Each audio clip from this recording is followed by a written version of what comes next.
What's going on, everybody? Happy Monday, and hope everybody had an awesome weekend. Wanted to hop on here today because I was away for the weekend, and so I didn't get to hop on the, newest release from Fujifilm, but let's talk about it. The X-E5. Just kidding, this is an XA1, not an X-E5. I don't have the hands on, but that's okay, because in all honesty, today's gonna be a shorter video because I just wanted to give, a little bit more of my initial thoughts, because I was really excited about this camera. Ultimately, admittedly, until I saw the price point, but also as I started to read through more and more of the specs, because being in America, I know right now prices for us are a little bit higher, especially with tariffs going on right now, and I'm not going to get political or anything like that, but all things considered, I looked at this camera, and I've only had one of the XE series. I had the XE3, and I've gone back and forth in the past about picking up an XE4 because I really did like that body style, and I love the 26.1 megapixel sensor. And sorry, got a cat hair in my mouth, so maybe I'll cut that, but maybe I won't. But this was a camera I was really excited for because of the fact that I do love the compact form factor. I mean, really, when everybody was talking about the XE5, it's gonna be the X100/6 with interchangeable lenses.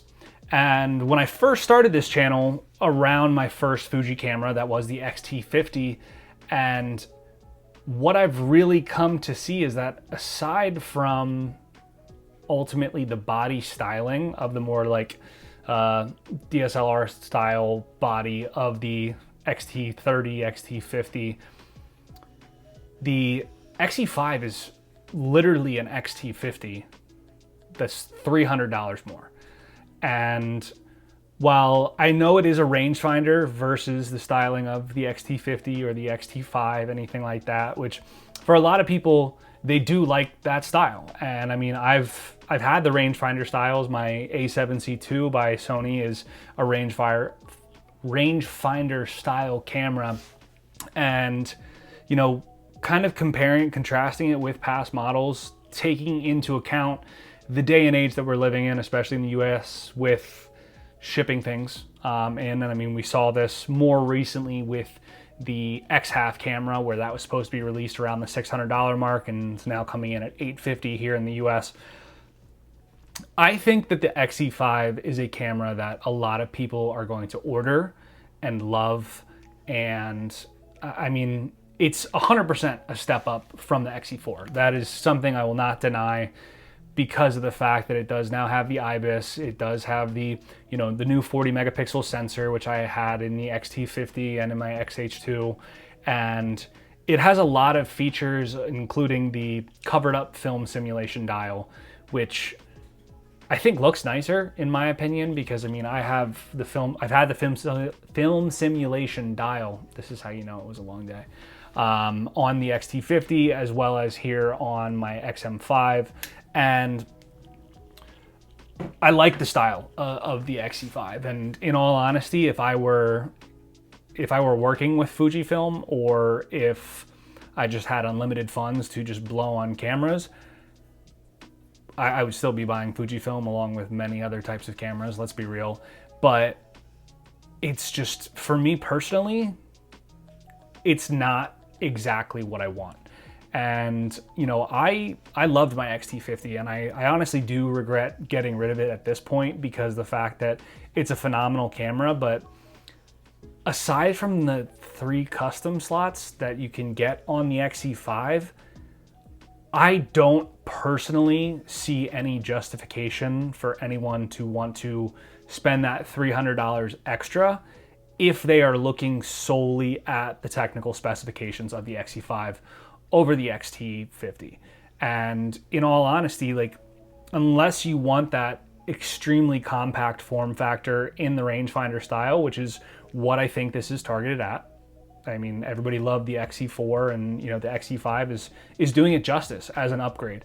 For $700 more, if I'm not mistaken, than the original XE4, that's a pretty steep increase because of the fact that you can get all the specifications on the XE5 at the same price as an XT5. And for the XT5, you're getting the weather sealing, you're getting, as well as, you know, the IBIS, you're getting dual card slots, you are getting a fully capable, full-on professional camera. And that's part of the reason when I first jumped into Fujifilm, that's why I picked the X-T50, was because of the fact that I didn't want to spend the money on an XT5 at that time, which somewhat regret.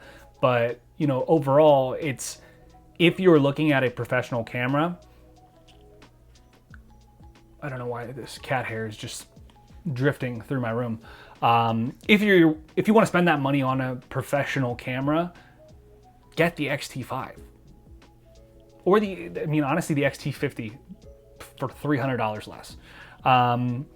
All things considered, I think the XE5 is an amazing camera.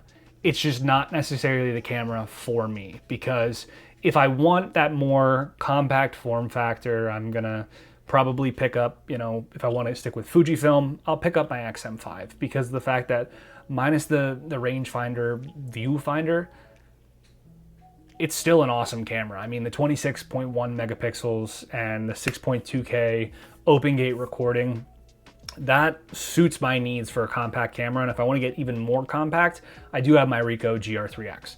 And if I want to just go over the top and definitely not have the most portable camera, I can 100% bring my XH2, because it is the same sensor that is in the XE5. It's just, this is all based on form factor. So all things considered, will I be getting the XE5? 95% chance no. But do I think that the XE5 has its place? 100%. I think a lot of people are going to love the camera. The styling is beautiful, but you know, like I said, I wanted to make a short video today just because of the fact that I think it's gonna just really, I don't even want to say step up the game for Fujifilm, but I think it's going to bring a lot of people that nostalgic XE rangefinder style, which, you know, a lot of companies with a more stylized finish don't have nice rangefinder style cameras, because otherwise you're stepping up into, you know, the Leicas, or, you know, the A7C2, which that's not even, that's still a more future facing design in my opinion. It's not the classic almost film camera style camera. But yeah, so I mean, feel free to hop on here, disagree with me, to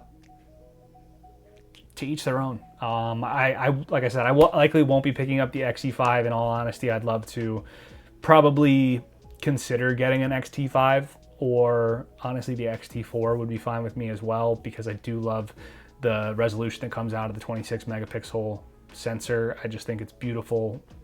Playing with it on my XM5, I think that is amazing, and I love the colors that come out of that. But like I said, drop a comment below. Give me your thoughts on if you think the XE5 is worth it, because while I will say it's worth it, it's not worth it to me.